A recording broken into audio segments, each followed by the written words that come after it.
Who will be the second and first runner-up?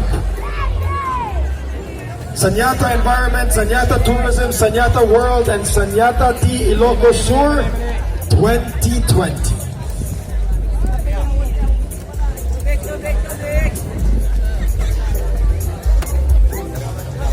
Alright, so with this, ladies, our state managers will guide the other 5 candidates backstage and have them listen to soothing music as Derek and I take turns in asking the final question. And if we are ready, the other 5, please exit your way to the green room as we have. So let's invite our first finalist. Christine Mary Paclem, Municipality of San Esteban. Congratulations for making it this far. Are you ready? I have no choice. You got this. You got it. Ito na.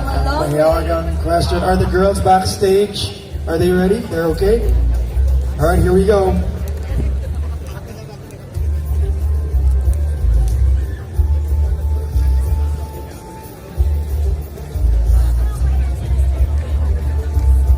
Best of luck. Your question is, how would you promote the province of Ilocos Sur to foreign tourists? Would you like me to repeat the question? How would you promote the province of Ilocos Sur to foreign tourists? Thank you for that wonderful question. Good evening, ladies and gentlemen.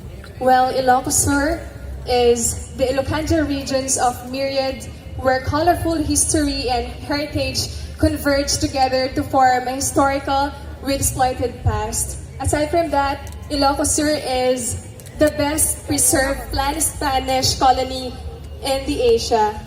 Aside from that, it also houses a lot of UNESCO World Heritage here in our province. Well, not just the geographical features that we have here in our province that make it outstanding, but we also have our people, our warm, welcoming people who welcomes every tourist with their open arms. Aside from that is, I believe that we also have good governance by our government, which make every tourist spots, every potential tourist spots a better place to visit.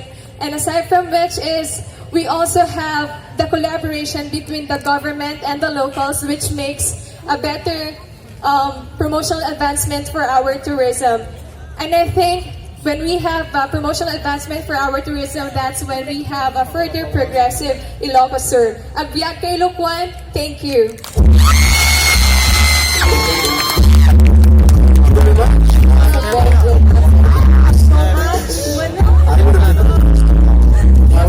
And she was the first to answer, so confident.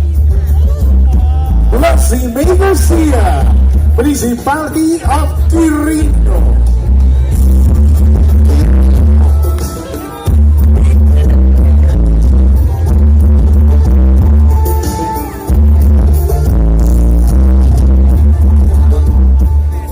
Are you ready?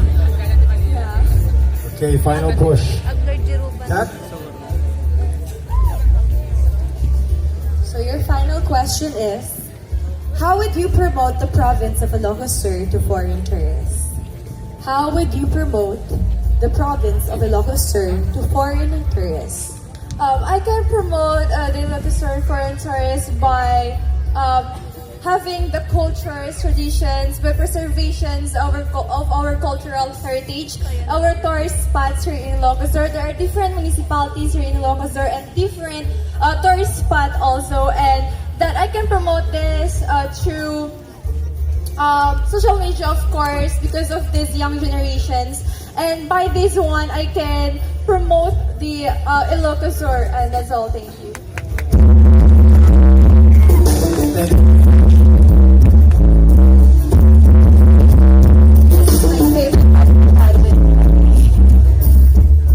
Toughest part.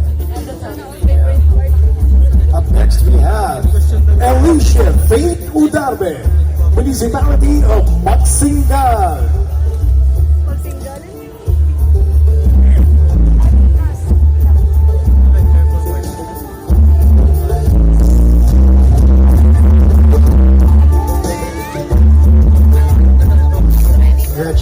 still nervous? A little bit. Okay, here we go.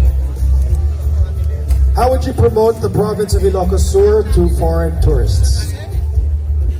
I would promote our province, my beloved province, which is Ilocos Sur, to tourists by sharing my experience or encouraging them to visit Ilocos Sur because like our hashtag Sure Ilocos Sur, when you visit Ilocos Sur, you will surely love it with our great sceneries, great foods, and especially great people. Thank you.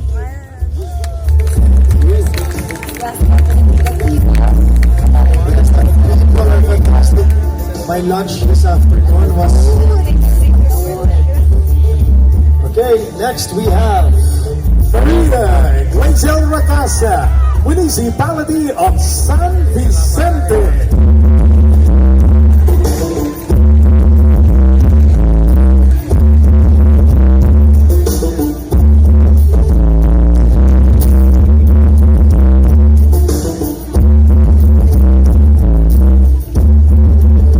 Hello, how are you feeling, Toxic?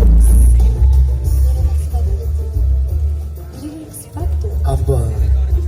Alright, so are you ready? Your final question is, how would you promote the province of Ilocos Sur to foreign tourists? How would you promote the province of Ilocos Sur to foreign tourists? I can promote our province to tourists by the use of social media because we all know that this is the most effective means to reach many people, and I would describe this place to entrepreneurs and tourists that this is a place where security and peace goes hand in hand, and this is a place where people live in love, peace, and harmony to achieve the goals of our province. That will be all. Thank you.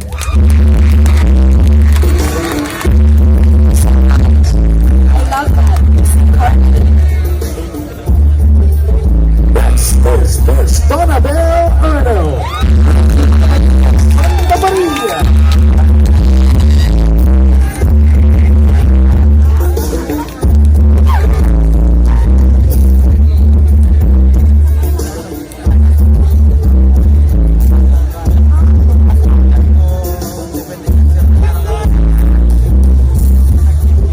Congratulations, Ms. Santa Maria. Your question is,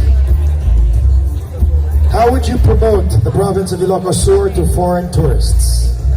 I repeat, how would you promote the province of Ilocos Sur to foreign tourists? Good evening, everyone.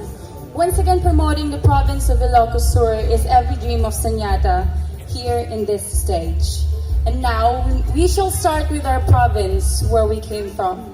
Of course, with this, our history, our great culture, our delicacies, and the loving people of Ilocos Sur will work on that matter. And it's not only me. And through the use of social media as well, I know that you people will help me find a way to introduce Provincial of Ilocos Sur as one of the greatest spots here in the Philippines. Thank you. Well said, then. Good luck. Liza B. Fernando, Municipality of Pantay.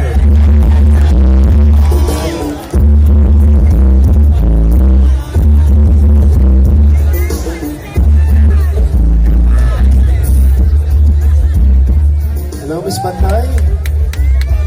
Alright, so for your final question, how would you promote the province of Ilocos Sur to foreign tourists?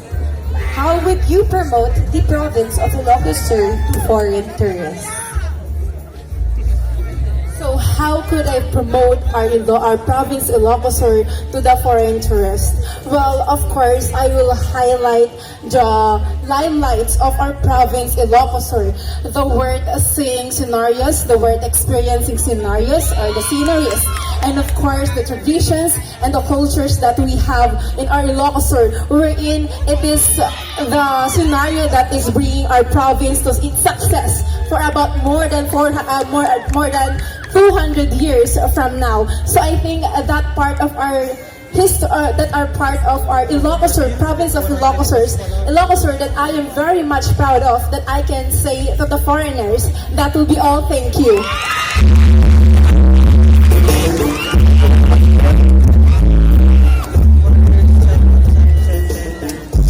Wow.